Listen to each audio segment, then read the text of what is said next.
আসসালামু আলাইকুম গাইস, আশা করি সবাই ভালো আছেন। গরিবের এই শখের বাগানটা দেখেন। এই বাগানটাতে কিছু ভেন্ডি লাগিয়েছিলাম। প্রতিদিনই ভেন্ডি তুলতে হয়। মাশাআল্লাহ, আল্লাহ দিলে, আল্লাহ দিছে। ফরমালিন ছাড়া গাছের একটা ফল, এটা হচ্ছে আল্লাহর নেয়ামত। দেওয়ার মালিক আল্লাহ। কষ্ট করে লাগাইছি, প্রতিদিনই তুলতে হয়। দেখতে পাচ্ছেন ভেন্ডিগুলো বড় হয়ে যায়, প্রতিদিনই ভেন্ডি বড় হয়।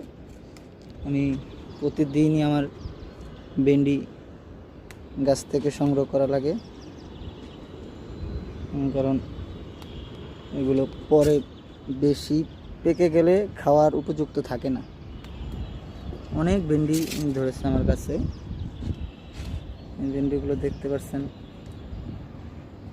অনেক মানে এত ধরে মানে যে প্রতিদিনই তুলতে হয়, না হলে এগুলা খাওয়ার উপযুক্ত থাকে না।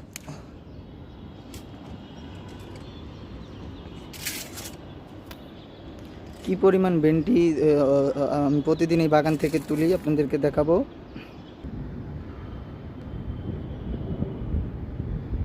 এই পরিমাণ ভেন্ডি আমি প্রতিদিন গাছ থেকে তুলি, সংগ্রহ করি এই বাগান থেকে।